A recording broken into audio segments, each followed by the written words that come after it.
En primer lugar, hay que establecer una distinción entre multiculturalidad y multiculturalismo. En las conversaciones ordinarias se utilizan como sinónimos y no hace falta que se haga de otro modo. Pero a los efectos que aquí nos interesan, deberíamos distinguir entre multiculturalidad y el multiculturalismo. Multiculturalidad como hecho sociohistórico, de que se encuentren conviviendo en determinados ámbitos geográficos culturas diferentes. Este es el hecho de la multiculturalidad.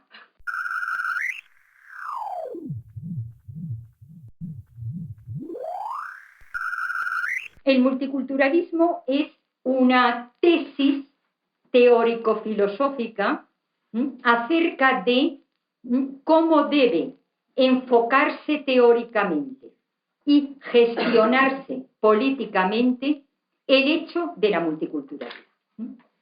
Por tanto, es una doctrina, es una tesis teórica que descansa en afirmaciones acerca de la cultura y acerca de la identidad cultural. Entendemos que estas concepciones que maneja el multiculturalismo son falacias y son inadecuadas, y adoptaremos respecto a ellas una actitud crítica.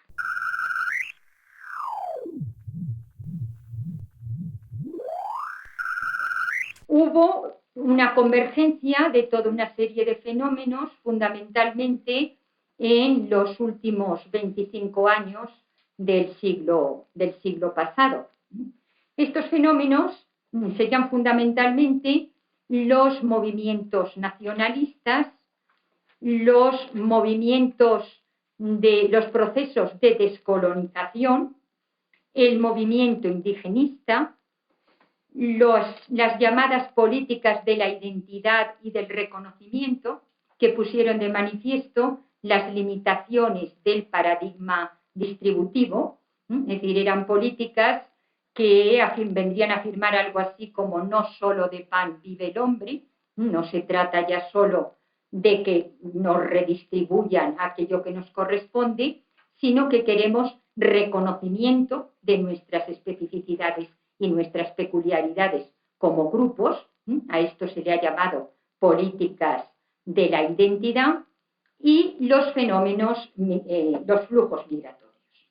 Todo este conjunto de fenómenos llevó a que se planteara la problemática acerca de cómo deben coexistir las distintas culturas. Entonces, en el marco de esta nueva situación, el multiculturalismo es una tesis que afirma que la cultura es un conjunto de prácticas, de pautas complejas, de pensamiento y de acción, comportamiento cultural aprendido, a diferencia de la biología, y que este conjunto de prácticas y de pautas está interrelacionado de tal forma que constituye una unidad de sentido y es una totalidad autorreferida y que tiene parámetros inconmensurables con las demás culturas. Por tanto, cualquier práctica cultural toma su sentido y lo agota, subrayo, lo agota, por referencia a este marco de referentes de sentido. Y se agota ahí. Pongamos, por ejemplo, la mutilación sexual femenina. Se entendería desde el multiculturalismo como una práctica que toma su sentido de su referencia a un conjunto de creencias, hábitos, tradiciones, y que en la medida en que agota su sentido en la referencia a ese marco, sus parámetros son inconmensurables con los de las otras culturas, no se puede, por lo tanto, trascender, no se puede establecer juicios desde fuera que trasciendan el marco interpretativo autorreferido de esa misma cultura, porque esa cultura como tal es una totalidad podríamos decir que autosuficiente, autorreferida, consistente y coherente. Pues bien, hay que decir sencillamente que esta concepción de la cultura que mantiene el multiculturalismo es falsa. Es falsa porque privilegia, en relación con la cultura, los elementos de estatismo, concibe las culturas como si fueran algo monolítico, como si fueran algo reificado, como si fueran algo estático y como si fueran algo perfectamente consistente. Y resulta que las culturas no son así. Es decir, tan importantes son los elementos de coherencia o los elementos estáticos como los elementos dinámicos, los elementos de tensión, de contradicción, de disenso dentro de la propia cultura y de interacciones con otras culturas. Estas culturas puras, si es que alguna vez han podido existir, parece que no han existido en ninguna época de la humanidad, las culturas siempre han interactuado entre sí. Lo que es evidente es que no son así en nuestro mundo globalizado.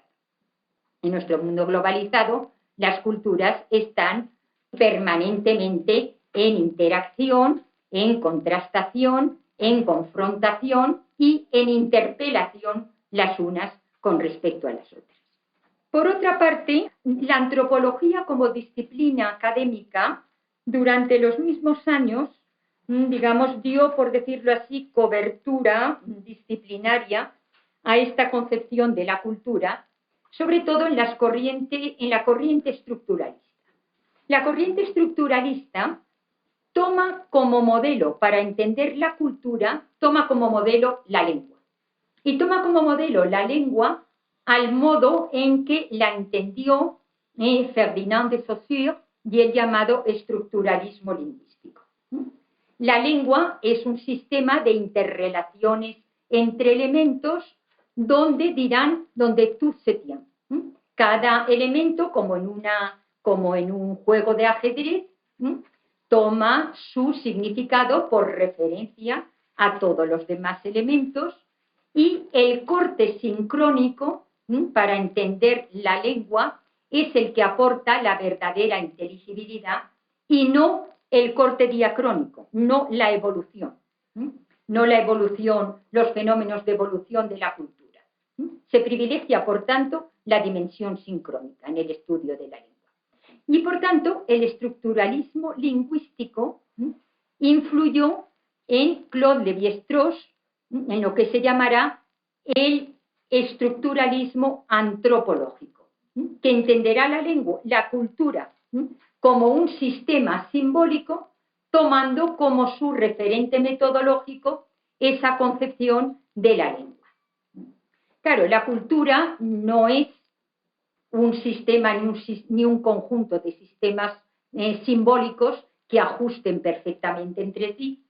El propio Lévi-Strauss, luego, en los trabajos de investigación que realmente hacía, no empleaba, y hizo excelentes trabajos de investigación, precisamente porque no utilizó el concepto de cultura tal como lo teorizaba, como un modelo autosuficiente y autorreferido, tal como lo entendía el estructuralismo lingüístico. Por otra parte, aparecieron los antropólogos culturales americanos que absorbieron lo que podríamos llamar lo que eran las cuestiones de antropología social, las jerarquías, las desigualdades, las relaciones de poder, de distribución, etc. Todo ello se absorbió en el estudio de la cultura.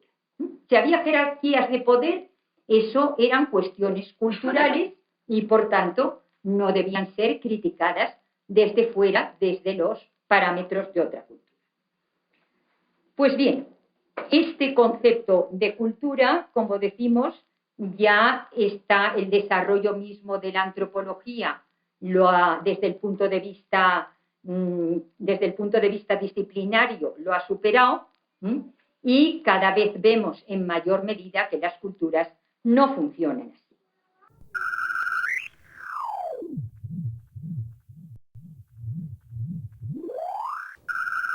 Otro de los conceptos que maneja el multiculturalismo es el de identidad cultural. El concepto de identidad cultural, asimismo, parte el multiculturalismo de que las identidades culturales son algo también estático, son idénticas a sí mismas, que hay que entenderlas de una manera esencialista, como dadas de una vez para siempre. Ante todo, hay que decir que la identidad cultural tiene ante todo un sesgo de género. La identidad cultural es identidad cultural sexuada. Es identidad que se le adjudica y se les adscribe a las mujeres.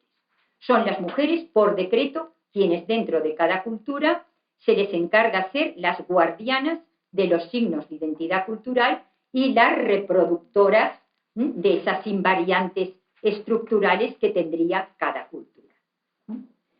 Es curioso en este sentido que los varones que heterodesignan a las mujeres, adscribiéndolas a la identidad cultural, ellos, sin embargo, se autoadministran la identidad cultural de forma bastante discrecional y a su albedrío.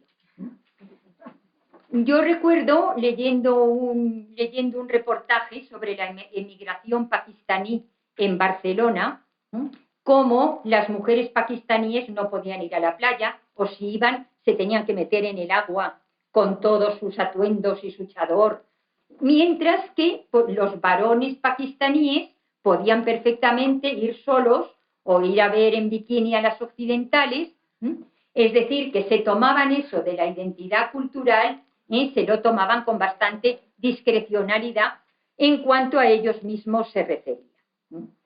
Es decir, que los escándalos multiculturalistas son muy relativos y se refieren sobre todo, fundamentalmente, a las mujeres. Las mujeres somos aquí las grandes marcadoras de límites. Las mujeres estamos aquí siempre en el ojo del huracán. Podríamos decir entonces que los varones se autoadjudican el derecho a la subjetividad y le endosan a las mujeres el deber de la identidad. Podríamos decir que en toda personalidad equilibrada debería consistir en una subjetividad con identidad o en una identidad con subjetividad.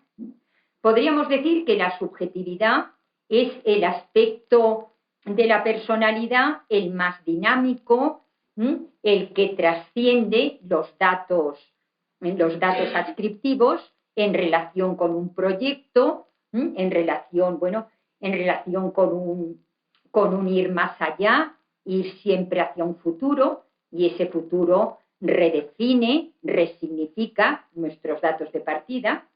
Jean-Paul Sartre decía en Saint-Genet, definía la libertad como lo que nosotros hacemos de lo que han hecho de nosotros. Pues bien, lo que han hecho de nosotros podríamos decir que es la identidad, nuestros signos o referentes de identidad. Lo que nosotros hacemos a su vez con eso que han hecho de nosotros sería la subjetividad, sería propiamente aquello por lo que somos libres y por lo que somos seres humanos. Eso no quiere decir que no sea bueno que tengamos referentes de identidad. Una subjetividad que no tuviera esos referentes sería una subjetividad vacía.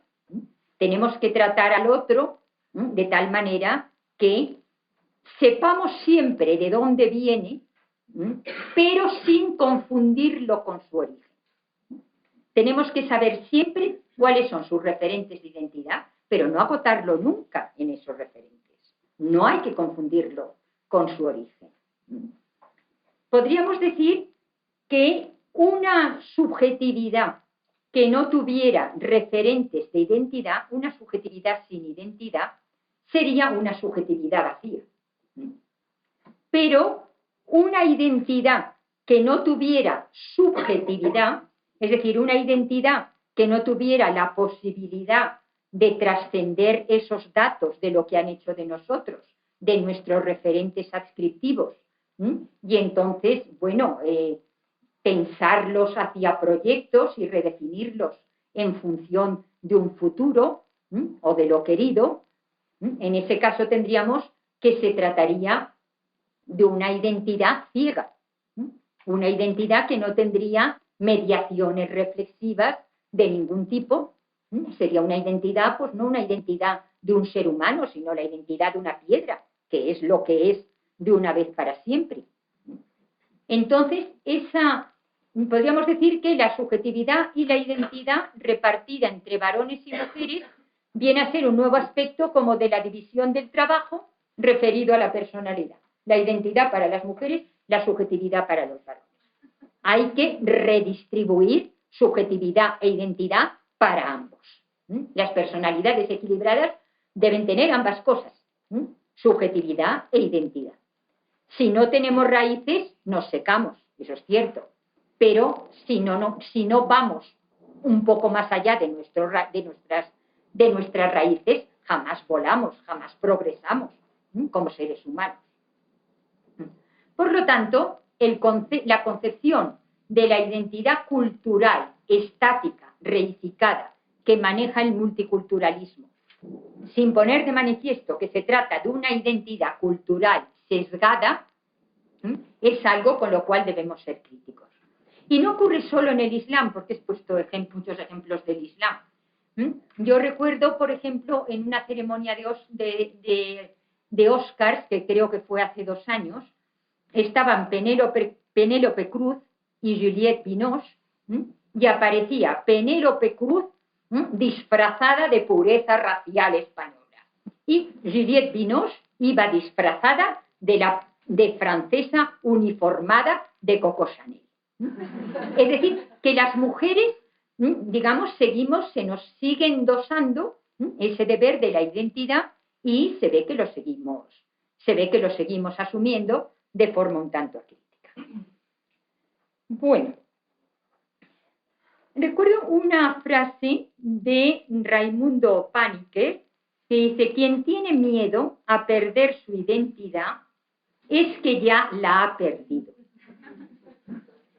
Efectivamente, la identidad no se puede, cuando se tiene miedo de perder la identidad, es porque esa identidad ya no es inocente, es porque la hemos objetivado de alguna manera, es porque de alguna manera ha sido ya sometida a un proceso crítico reflexivo. Si no, la llevaríamos con toda la ingenuidad y con toda la inocencia y no tendríamos miedo de perderla.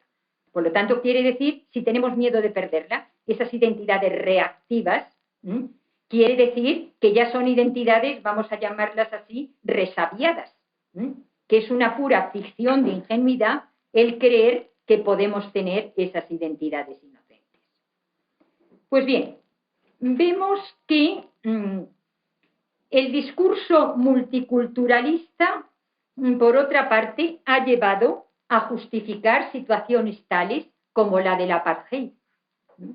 Es decir, si cada cultura, digamos, es tan autorreferida y tiene su propio sentido autosubsistente, debe vivir cada una separada de la otra, no debe mezclarse.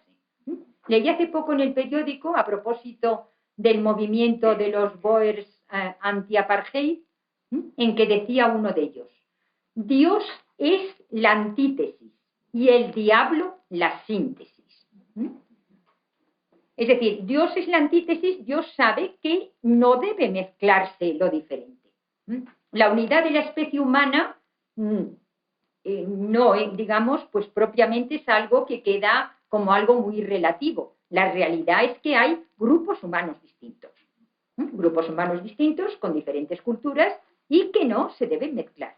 Cuando se mezclan, entramos en el reino del diablo, es decir, en el reino de la Torre de Babel, que por eso precisamente la divinidad les confundió las lenguas. Bueno, pues en relación con estas concepciones multiculturalistas, habrá que reflexionar sobre la interpelación intercultural. Tomo la expresión del filósofo político español Fernando Quesada, interpelación intercultural. Las culturas siempre están, de hecho, interpelándose las unas a las otras. Eso es así, de hecho. Pero además de que es así, de hecho, podríamos decir que debe ser así, de derecho, que es legítimo que así sea. Ahora bien, para que sea legítimo que así sea, debería darse una condición, que es la simetría.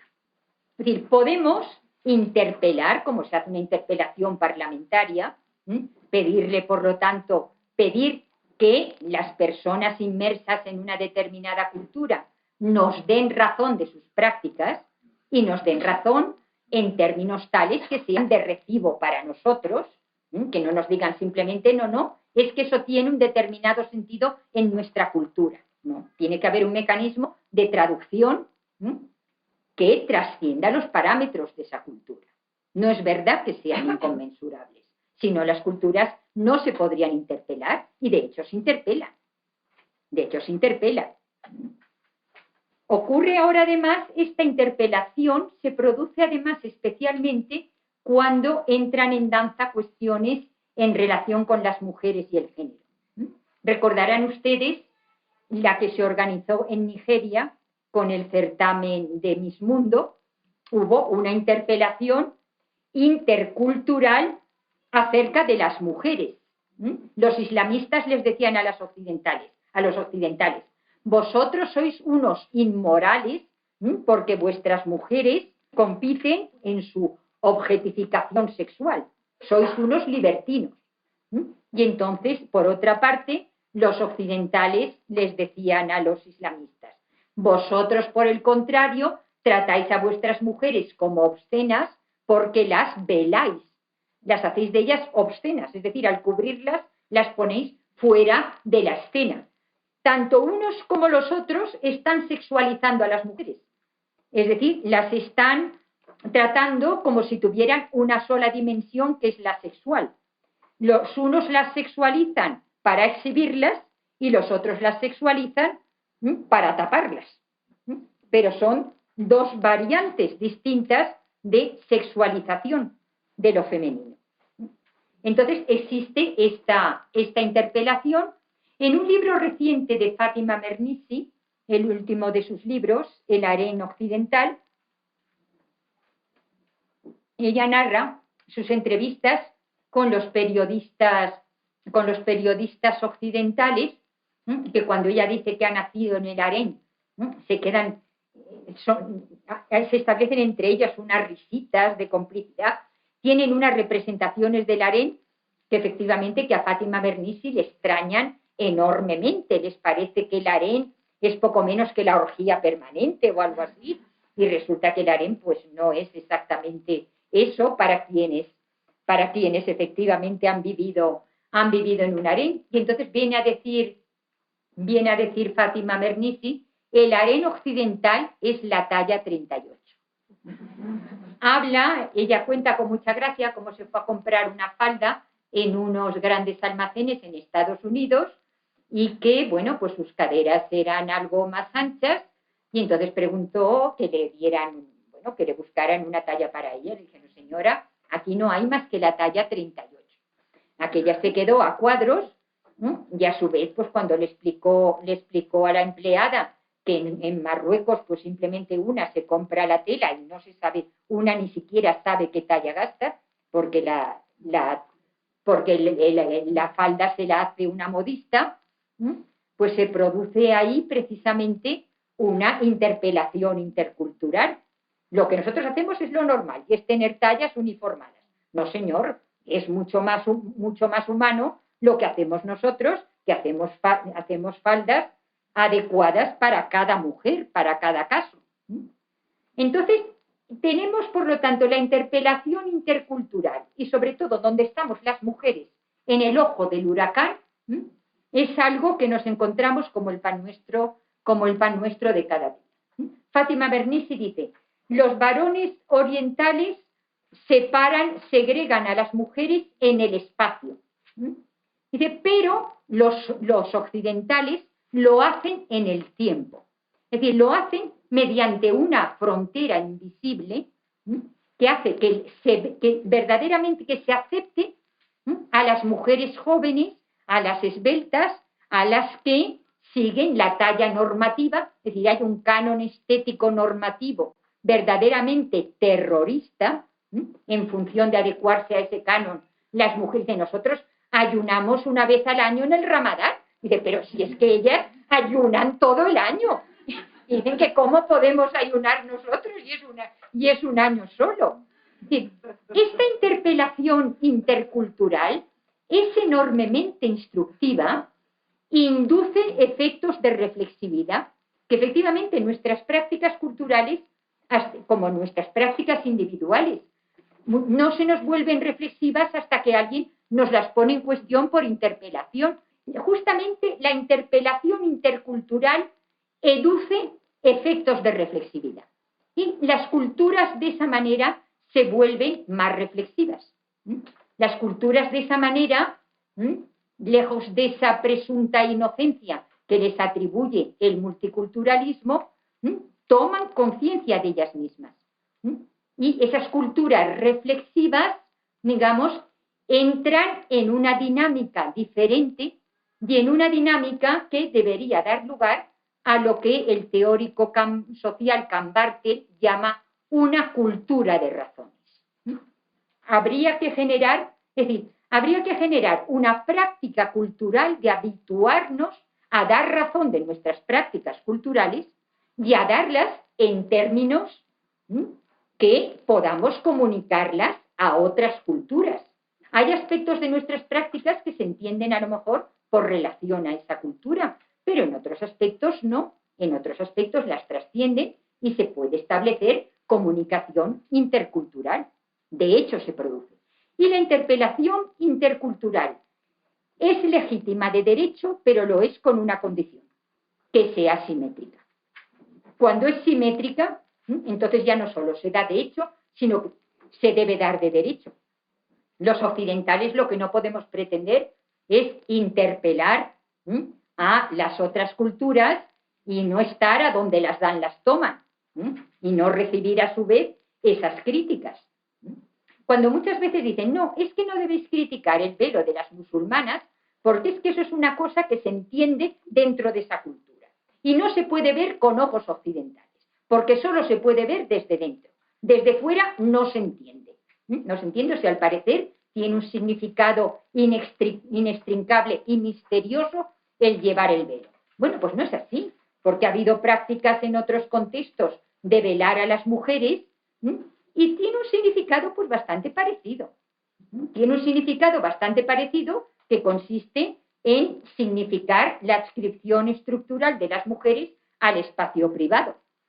Por lo tanto, cuando transitan por el público, tienen que llevar esa marca, tienen que llevar la marca de esa adscripción y, por lo tanto, velarse. Por lo tanto, señalar esa adscripción. Bueno, pues en otras épocas, las mujeres de la Sicilia meridional, pues también han ido veladas en otras etapas de la historia. Es decir, que muchas veces muchas cosas que se afirma que son culturales y rasgos de una cultura, a veces ocurre que no lo son tanto. Por ejemplo, la propia Fátima Mernissi afirma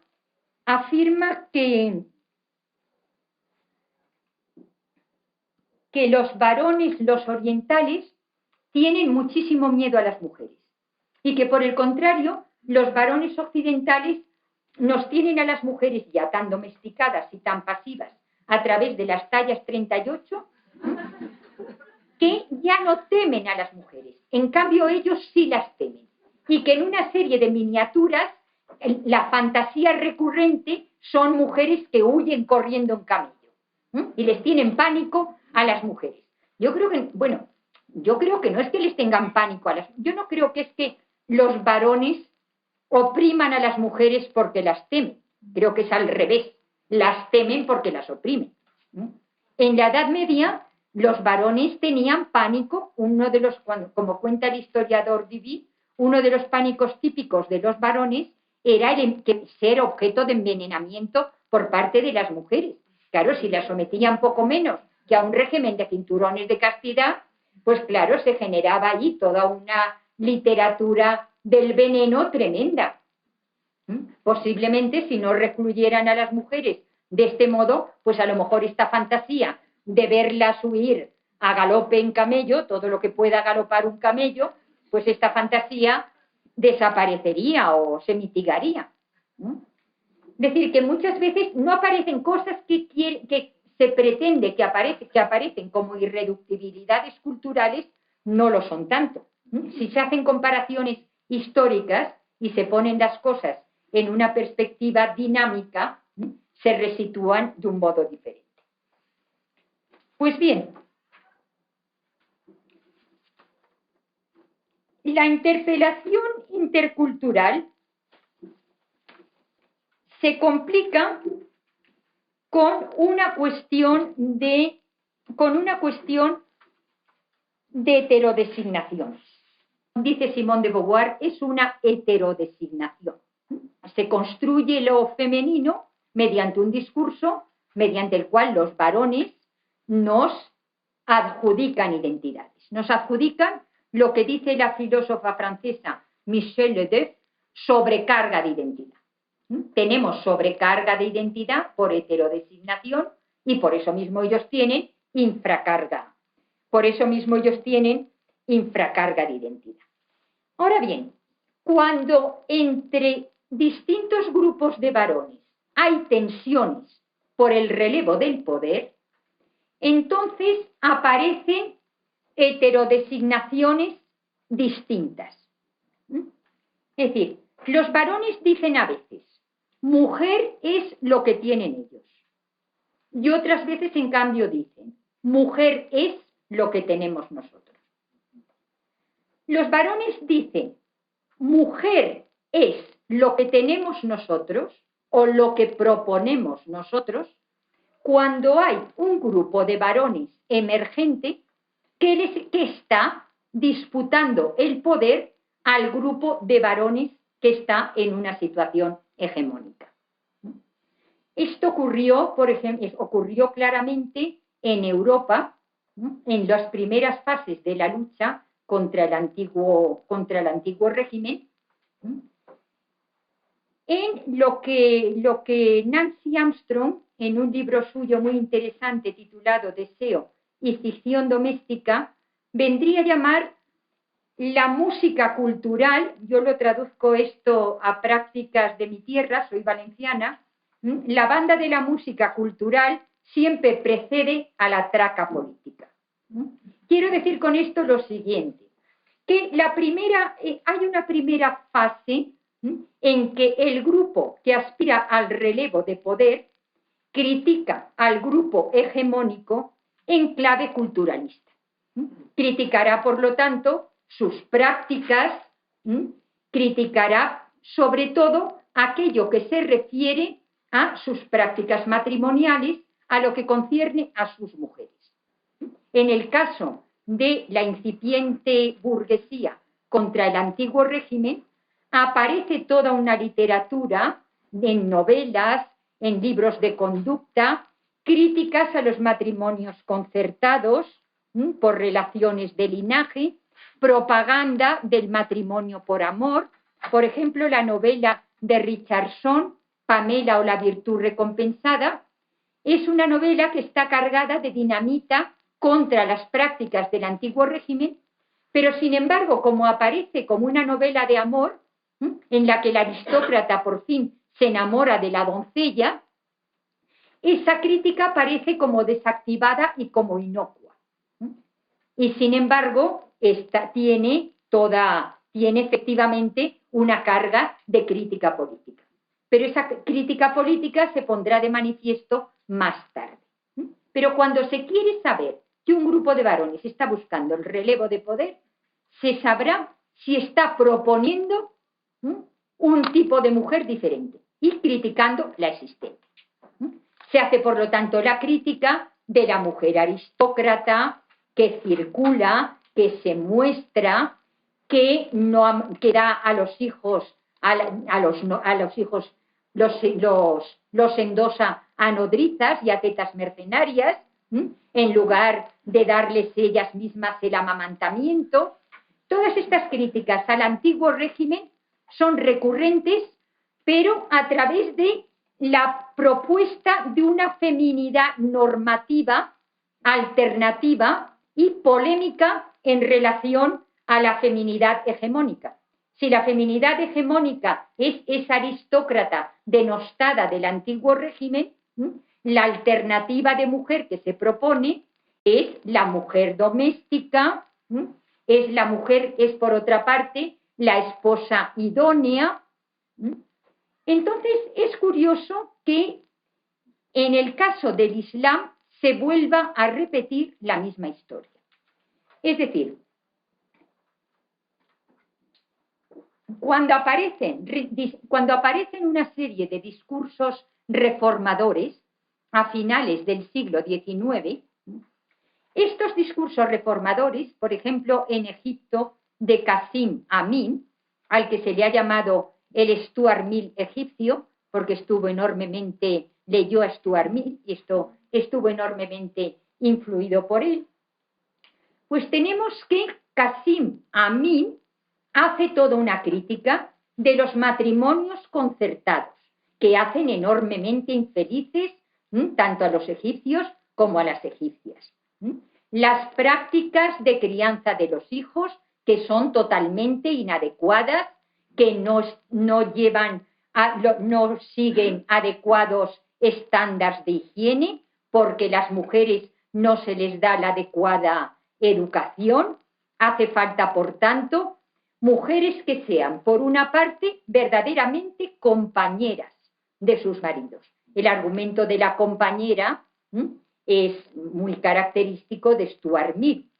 Él quiere venderles el feminismo a los varones y lo hace a través de lo muy estimulante y de la calidad de una relación donde la mujer es compañera y en lugar de ser esclava. Es decir, la propaganda de ese nuevo tipo de mujer, compañera, mujer doméstica, criadora científica de los hijos, de acuerdo con determinados estándares de higiene, etcétera, es una crítica precisamente a la aristocracia otomana que entonces estaba en Egipto y pretende, por lo tanto, toda esa reforma.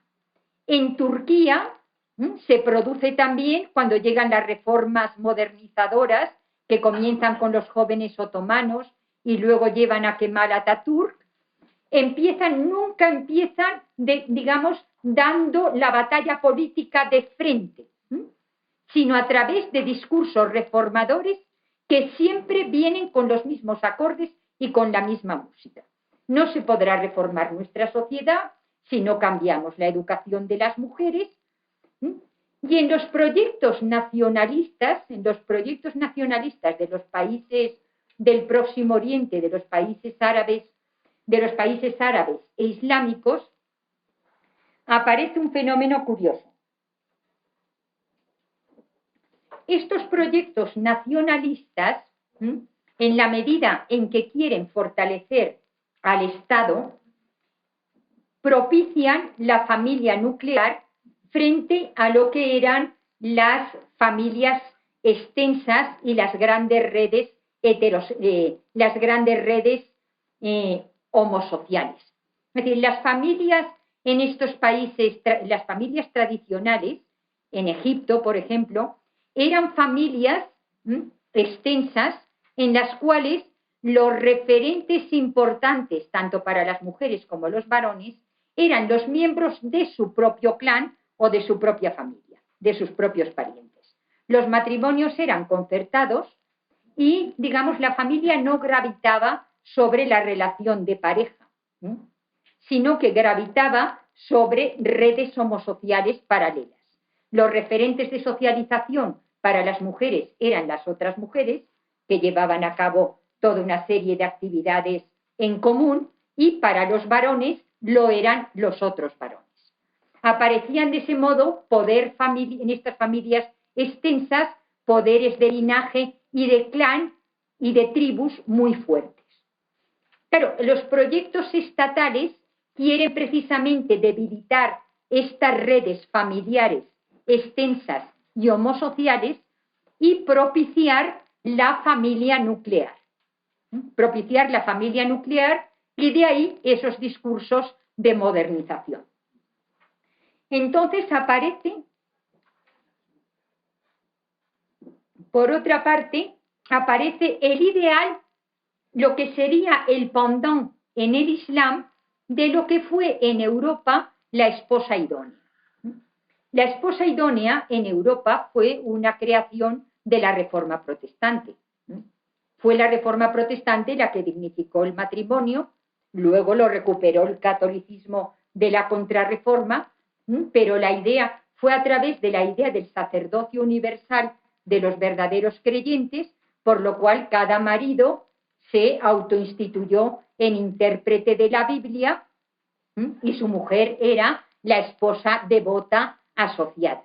Se le dio una cierta dignidad a la pareja, por supuesto la cabeza era el varón, pero digamos esta nueva dignificación o cierta promoción a la dignidad de esposa de una unidad de devoción fue importante en Occidente. Por ejemplo, el movimiento sufragista fue un movimiento característico de países protestantes y no de países católicos, porque esa dignificación religiosa, digamos, ese interiorizar los valores de la religión en la propia conciencia, luego se secularizó y llevó a traducirlo en demandas de participación política, en demandas de derechos civiles, etc. Un fenómeno muy curioso que se produce por parte de los fundamentalistas islámicos es que esta genealogía de la nueva mujer de los discursos reformadores, esta genealogía sería esposa idónea, madre científica, pilar de la nueva nación, digamos, madre cívica nutridora de los nuevos ciudadanos, y luego en una última figura, directora gerente del hogar, porque esta, sí, que era la figura de Betty Friedan, y que a través de toda una serie de revistas en los países árabes e islámicos transmiten transmiten con determinados filtros, pero transmiten ese ideal de mujer. Es muy curioso que bajo el reclamo de vuelta de las mujeres al hogar, los fundamentalistas islámicos, digamos, articulen toda su propaganda sobre este ideal de mujer, esposa idónea, criadora científica de los hijos, etcétera, que justamente no tiene nada que ver con la tradición. Es decir, puestos a querer volver a la tradición genuina, si algo parecido hay a la tradición genuina, eran justamente esas redes de familias extensas y no la familia nuclear. Sin embargo, es muy curioso cómo los fundamentalistas quieren darle pedigrí islámico a esta forma de familia que desde luego ha venido bien, es made in Occidente. Esto es muy interesante con respecto a las maneras en que se simplifica las relaciones entre las culturas. Parece que las relaciones entre las culturas solamente pudieran ser o de asimilación o de destrucción. Las culturas o se asimilan las unas, son absorbidas las unas por las otras, o si no se destruyen como culturas. No son las cosas así. Las culturas, cuando entran en interacción, hacen apropiaciones selectivas y repudios selectivos. Y tanto las apropiaciones selectivas como los repudios selectivos los hacen en función de sus propias necesidades. En el caso de estos países islámicos, lo hacen en función de sus necesidades de lucha contra sus propios antiguos regímenes. De esa manera, todo el discurso del nuevo tipo de pareja, de familia nuclear y el nuevo tipo de mujer es un dispositivo propagandístico para erosionar a los propios antiguos regímenes en estos países. Y es muy curioso cómo los fundamentalistas islámicos tienen muy claro hasta dónde pueden negociar. Es decir, asumen ya perfectamente la necesidad de educación de las mujeres. Llegan a asumir incluso el que las mujeres tengan que trabajar, porque ya por necesidades, digamos, de mantener cierto estatus de clase media, en países como Egipto tienen que trabajar las mujeres. Entonces dirán, ¿tienen que trabajar? Pues bueno, pero eso sí, que vayan con el velo al trabajo, que les acompañe alguien y les recoja. Es decir, van aceptando toda una serie de cosas, traduciéndolo a pedigrí islámico, más que discutible, evidentemente, y un rechazo, en cambio, de plano a todo lo que sea por parte de las mujeres libertad sexual y libertades públicas. Es decir, ¿por qué se corta por la línea de puntos? ¿Y por dónde se corta? Se corta quizá precisamente por lo que es lo específicamente feminista. Si se puede aceptar que funcionalmente que la mujer trabaje en tanto que cumpla una función, se puede transigir, porque bueno, resulta ser ya ideales asumidos hasta tal punto por las clases medias bajas, que sería imposible no asumir este tipo de discurso. Y los fundamentalistas lo saben. Sin embargo, ¿dónde está el hueso duro de roer? El hueso duro de roer está precisamente en aquello que también se recibe de Occidente y entra dentro de la misma retícula, porque el feminismo occidental nació a partir de este ideal protestante de la esposa idónea. Es curioso que el ideal protestante de la esposa idónea es aceptado y, sin embargo, no es aceptado las libertades públicas para las mujeres. Leila Abu Lughod, una antropóloga egipcia que ha hecho unos trabajos muy interesantes acerca de los seriales egipcios actuales, posnaserianos, después de la época de Nasser, y que han visto y que ha estudiado muy bien los nuevos modelos de familia. Claro, pone de manifiesto, en primer lugar, el gran fraude de los fundamentalistas islámicos cuando pretenden ofrecer como valores genuinos del Islam estas formas de familia. Pero ella piensa que se corta por la línea de puntos porque cuando son asumidos, hay un consenso social por parte de clases medias y clases medias bajas de estos nuevos estándares, entonces sería imposible ir contra ellos. Y por tanto, como por razones sociológicas hay que aceptarlos, no hay más remedio que darles entonces pedigrí islámico. Sin embargo, se les puede poner la etiqueta estigmatizadora de Made in Occident, precisamente aquello que solamente una minoría, ella hace ese análisis sociológico, solamente una minoría podría aceptar. Entonces eso se estigmatiza y se repudia selectivamente. Pero quizá no sea solo, pienso yo por mi parte, quizá no sea solo una cuestión de qué fuerzas sociales están apoyando o no apoyando estos nuevos fenómenos, sino que es lo específicamente feminista, la libertad sexual y las libertades públicas, lo que es objeto de ese repudio selectivo. Por parte de los mismos, que sí que se apropian de otros aspectos que han venido dados en la misma, que han venido dados, sin embargo, en la misma retícula.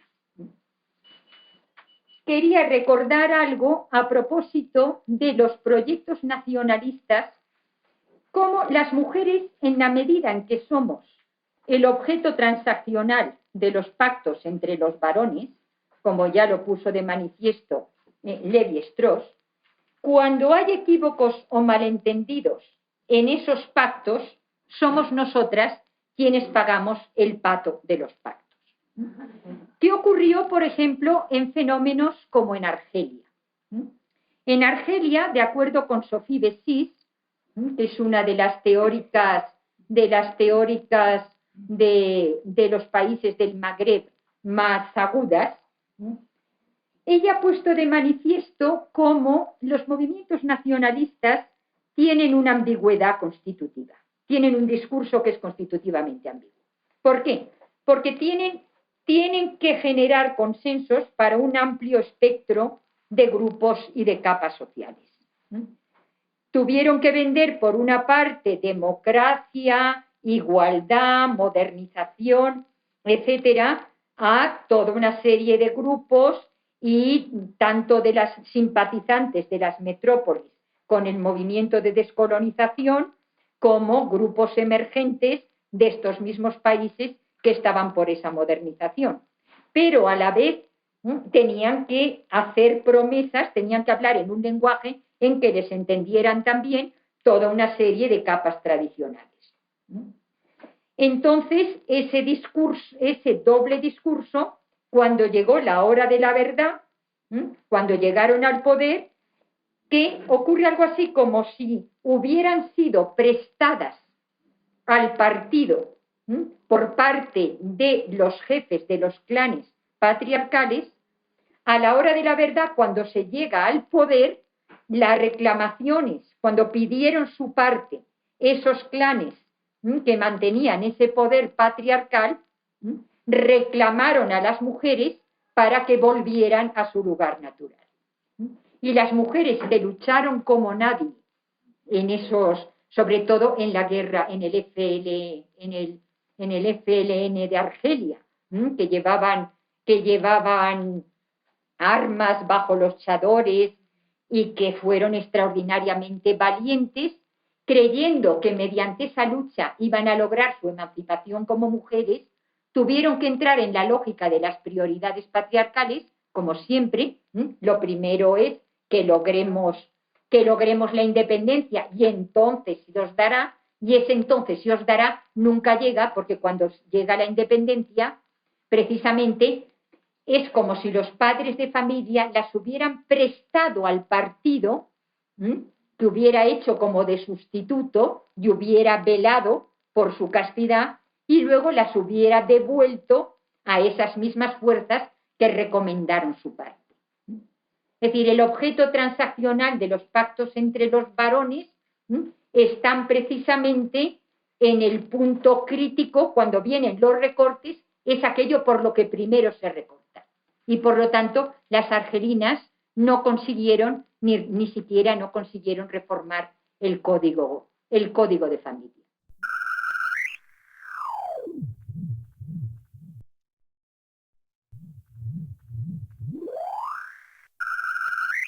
Querría acabar solamente con dos reflexiones acerca de la ilustración y las ilustraciones.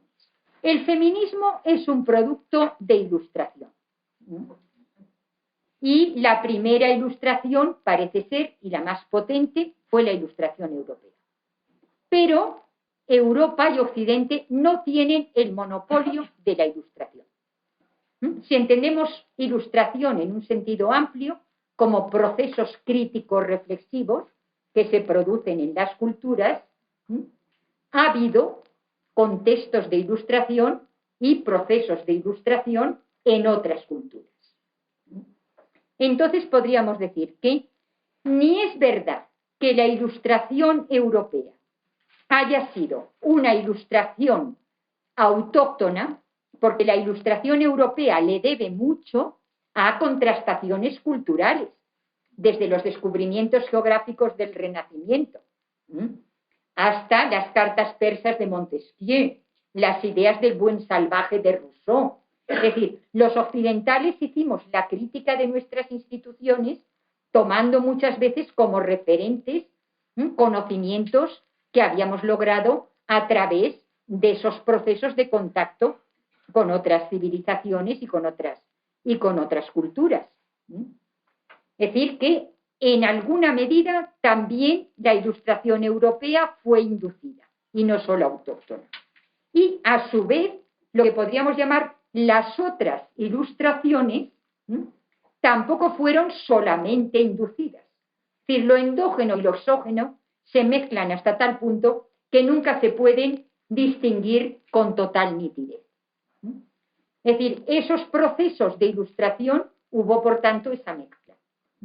Una mezcla de elementos endógenos en cuanto a sus necesidades de hacer ajustes de cuentas con sus propios antiguos regímenes, para los que les sirvieron apropiaciones selectivas de la Ilustración occidental con la que entraron en contacto, bien a su pesar siendo colonizados o en otros casos por elección o relativa elección, como en los casos de Irán o de algún tiempo en Egipto. Por lo tanto, la Ilustración debería ser más reflexiva en la línea de lo que le debe a la contrastación cultural.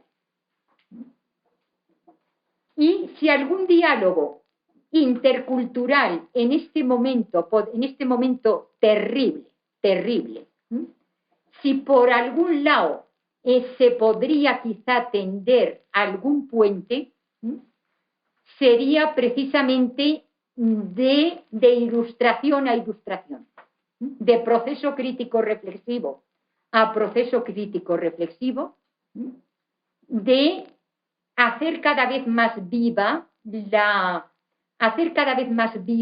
la interpelación cultural y precisamente con eso potenciar el feminismo.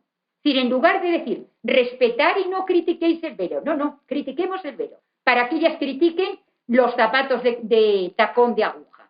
Y a su vez nosotros entonces criticaremos y se generará no ya solo una cultura de razones, sino una cultura feminista, una cultura transcultural feminista.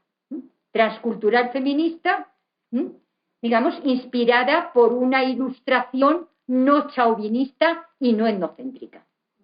Y una ilustración, por tanto, multicultural, más autocrítica y más reflexiva.